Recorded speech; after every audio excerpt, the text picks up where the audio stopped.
Hello friends, नमस्कार। Welcome to my channel. बहुत बहुत स्वागत है आप लोगों का हमारे चैनल एजुकेशनल एकेडमी पे। ठीक है, तो चलिए स्टार्ट करते हैं आज का सेशन। ठीक है, तो सेशन स्टार्ट करने से पहले थोड़ी सी रिक्वेस्ट है कि आप लोग सेशन को क्या कर दीजिए, शेयर कर दीजिए। ठीक है, ताकि आपके साथ साथ दूसरे का भी फायदा हो सके। तो चलिए स्टार्ट करते हैं। आज का हमारा पहला क्वेश्चन है कि हिंदी काव्य धारा के संग्रहकर्ता साहित्यकार का नाम क्या है? हरप्रसाद शास्त्री, राहुल शंकरदयाल, डॉक्टर शहीदुल्लाह या फिर डॉक्टर प्रबोध चंद बागची। ठीक है, तो यहाँ पर इसका राइट आंसर हो जाएगा ऑप्शन नंबर बी। कौन है? राहुल शंकरदयाल है। ठीक है, नेक्स्ट क्वेश्चन देख लेते हैं। नेक्स्ट क्वेश्चन है हमारा कि चर्यापद के रचयिता हैं। ठीक है, चर्यापद के रचयिता कौन है ये पूछ रहा है। तो चर्यापद के रचयिता कौन है ये पूछ रहा है। ठीक है, तो यहाँ पर ऑप्शन नंबर ए है कि सरप्पा, लुइपा, सरपा या फिर कुकप्रिया। तो कौन से हैं? तो यहाँ पर इसका राइट आंसर हो जाएगा क्या? ऑप्शन नंबर सी हो जाएगा, सबरपा है। कौन है? सबरपा है। ठीक है, नेक्स्ट क्वेश्चन देख लेते हैं। नेक्स्ट है कि विद्यापति ने अपना कौन सा ग्रंथ मैथिली भाषा में लिखा? विद्यापति ने अपना कौन सा ग्रंथ मैथिली भाषा में लिखा है ये पूछ रहा है। पदावली, कीर्तिलता, गंगा वाक्यावली या फिर मणिमंजरी। ठीक है, तो यहाँ पर इसका राइट आंसर हो जाएगा पदावली। पदावली को इन्होंने किसमें लिखा है? किसमें लिखा है? मैथिली भाषा में लिखा है। ठीक है, नेक्स्ट क्वेश्चन देख लेते हैं। नेक्स्ट है कि 84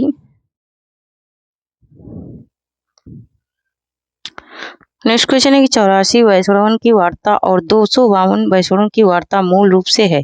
तो ये मूल रूप से क्या है? जीवन वृत्त है मूल रूप से। ठीक है, नेक्स्ट क्वेश्चन देख लेते हैं। नेक्स्ट क्वेश्चन है कि रीतिकालीन कवि बिहारी की कविता को शक्कर की रोटी किसने कहा? ठीक है, शक्कर की रोटी कहने वाले कौन है ये पूछ रहा है। ठीक है, शक्कर की रोटी किसने कहा है? रीतिकालीन कौन?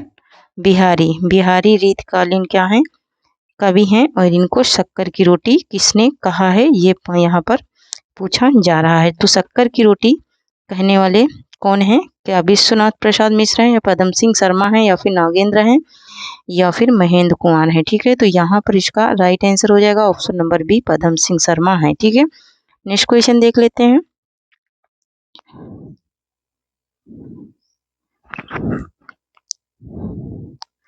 नेक्स्ट क्वेश्चन है कि हिंदी पुनर्जागरण काल किसे कहा जाता है? हिंदी का पुनर्जागरण काल किसे कहा जाता है ये यहाँ पर पूछा जा रहा है। ठीक है, तो हिंदी का जो पुनर्जागरण काल है किसे कहा जाता है? तो भारतेंदु युग को कहा जाता है। ठीक है, नेक्स्ट क्वेश्चन देख लेते हैं।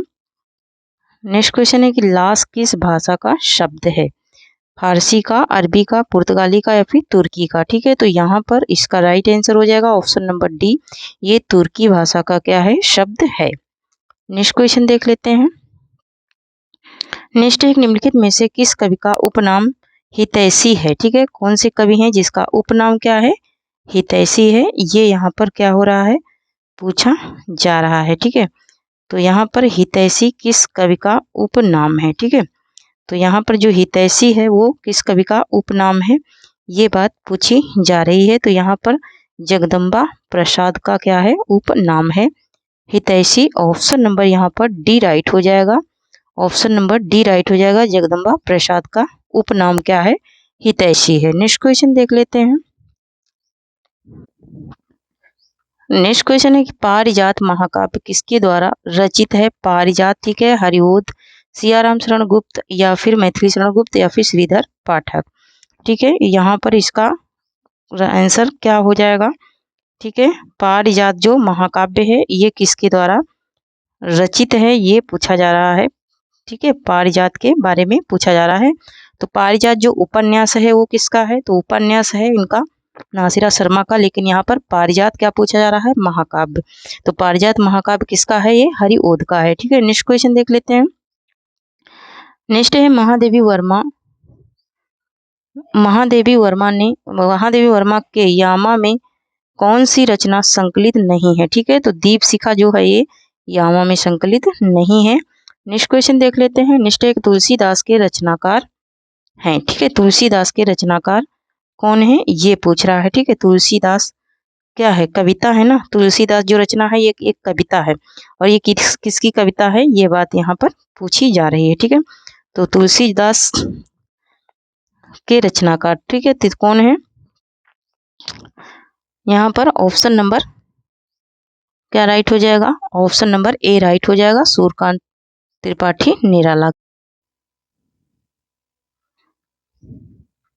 नेक्स्ट क्वेश्चन है कि किस सप्तक में एक भी काव्यत्री शामिल नहीं है, ठीक है। नहीं की बात हो रही है। तार सप्तक में, दूसरा सप्तक में, चौथा सप्तक में या फिर तीसरा सप्तक में? तो ये किसमें? तार सप्तक में कोई भी काव्यत्री शामिल नहीं है। नेक्स्ट क्वेश्चन देख लेते हैं। नेक्स्ट है कि इनमें से किस कृति की रचना आधार कठोपनिषद से है, ठीक है। कौन सी कृति ऐसी है जिसका आधार कहाँ से लिया गया है? कठोपनिषद से लिया गया है, ठीक है। कठोपनिषद से कौन सी रचना का आधार लिया गया है ये बात यहाँ पर पूछी जा रही है। तो यहाँ पर जो आत्मजयी है, ठीक है, आत्मजयी की, ठीक है, आत्मजयी का आधार, ठीक है। नेक्स्ट क्वेश्चन देख लेते हैं। नेक्स्ट है कि निम्नलिखित में से कौन सी विशेषता नई कविता की नहीं है, ठीक है।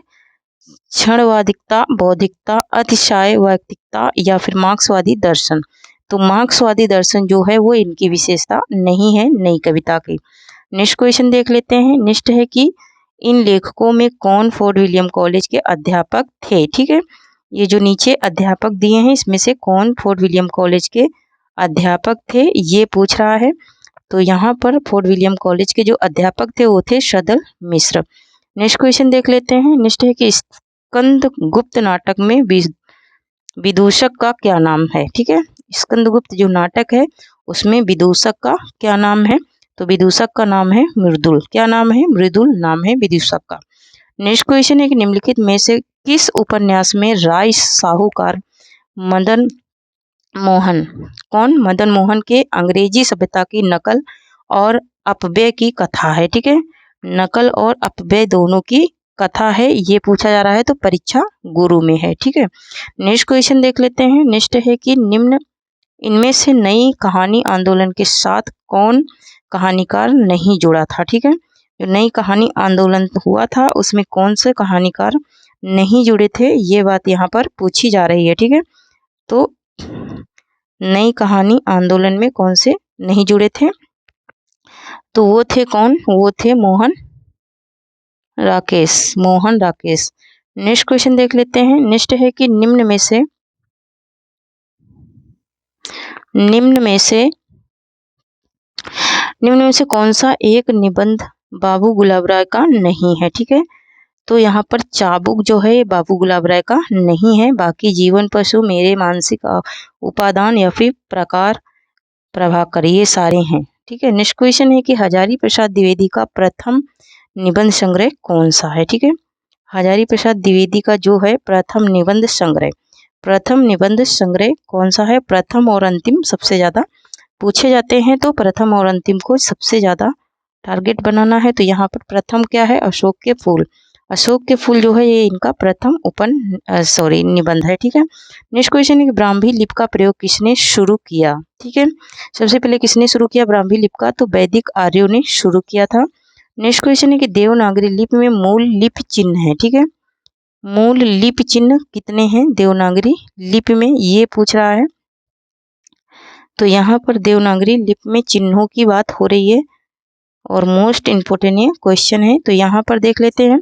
तो चिन्ह कितने हैं यहाँ पर? 45। कितने हैं? 45 चिन्ह हैं। नेक्स्ट क्वेश्चन देख लेते हैं। नेक्स्ट है कि एक में तालव्य ध्वनियों का प्रयोग हुआ है, ठीक है। इन जो शब्द दिए हैं इसमें एक में तालव्य ध्वनि का प्रयोग हुआ है, वो कौन सी है? तो यहाँ पर जो चाचा है ये चाचा में तालव्य ध्वनि का प्रयोग हुआ है। नेक्स्ट क्वेश्चन है कि मैंने आम खाया, यह वाक्य किस काल को प्रदर्शित करता है, ठीक है। मैंने आम खाया ये वाक्य प्रदर्शित करता है सामान्य भूतकाल को, ठीक है। नेक्स्ट क्वेश्चन देख लेते हैं। दूत वाक्यम कृति के रचनाकार कौन है, ठीक है। दूत वाक्यम किसकी कृति है? ये नाटक है, ठीक है। समझ जाइए किसकी है, ठीक है। नाटक है और समझिए ये किसकी है, क्योंकि 2 से 3 क्वेश्चन संस्कृत से जरूर आते हैं। तो यहाँ पर ये किसका नाटक है? तो ये भास का नाटक है। किसका है? भास का नाटक है। दूत वाक्यम। नेक्स्ट क्वेश्चन है कि भारतीय भाषा विज्ञान की प्रसिद्धि मुनित्रय में सम्मिलित नहीं है। ठीक है, मुनित्रय में क्या सम्मिलित नहीं है? पाणिनि, कात्यायन, पतंजलि या फिर भर्तृहरि, कौन से शामिल नहीं है मुनित्रय में, है ना। मुनित्रय के नाम से कौन कौन जाने जाते हैं? पाणिनि जाने जाते हैं, ठीक है, और कौन जाने जाते हैं? तो यहाँ पर पूछा जा रहा है नहीं शामिल, कौन शामिल नहीं है। ठीक है, तो यहाँ पर जो है, यहाँ पर मैं बताते चलूँ कि पाणिनि, कात्यायन, पतंजलि हैं, लेकिन यहाँ पर भर्तृहरि को शामिल नहीं किया गया है मुनित्रय में। ठीक है, नेक्स्ट क्वेश्चन देख लेते हैं। नेक्स्ट है कि आचार्य क्षेमेंद्र ने औचित्य के कितने भेद निर्धारित किए? ठीक है, औचित्य के कितने भेद? तो 27 भेद जिन्होंने निर्धारित किए। कितने? 27 भेद। ठीक है, नेक्स्ट क्वेश्चन है कि हिंदी साहित्य सम्मेलन के प्रथम सभापति कौन थे? ठीक है, हिंदी साहित्य सम्मेलन के प्रथम सभापति कौन थे? ये बात पूछी जा रही है। धनपति राय, मदन मोहन मालवीय या फिर महात्मा गांधी या फिर रामविलास शर्मा, कौन थे प्रथम अध्यक्ष? ये बात यहाँ पर पूछी जा रही है। तो कौन थे प्रथम? प्रथम थे मदन मोहन मालवीय थे। नेक्स्ट क्वेश्चन देख लेते हैं। नेक्स्ट क्वेश्चन हमारा कि बद्री नारायण चौधरी प्रेमधन द्वारा संपादित पत्रिका का नाम है। ठीक है, संपादित पत्रिका का नाम है आनंद कदापिनी। नेक्स्ट क्वेश्चन देख लेते हैं। नेक्स्ट है कि कही न जाए का कहिए आत्मकथा के लेखक हैं। ठीक है, तो इस आत्मकथा के लेखक कौन है? भगवती चरण वर्मा है। ठीक है, कौन है? भगवती चरण वर्मा है। तो थैंक यू फ्रेंड्स, आज के लिए इतना ही। तब तक के लिए जय हिंद, जय भारत। आप लोग पढ़ते रहें, हंसते रहें, मुस्कुराते रहें, सुस्त रहें, मस्त रहें, और जो लोग अभी तक चैनल से नहीं जुड़े हैं जुड़ जाएं। ठीक है, मैंने कहा कि सारी PDF आपको जून में मिलेंगी। ठीक है, क्योंकि अभी मैं PDF नहीं सेंड कर पा रही हूँ, थोड़ी सी प्रॉब्लम चल रही है। ठीक है, इसलिए मैं PDF नहीं दे पा रही हूँ, लेकिन आपको जून में सारी की सारी PDF मिल जाएंगी, जितने भी क्लास की PDF नहीं मिली है। ठीक है, तो आप लोग टेलीग्राम चैनल ज्वाइन कर लीजिए, उसमें आप लोगों को फ्री PDF मिल जाएंगी। थैंक यू, जय हिंद, जय भारत।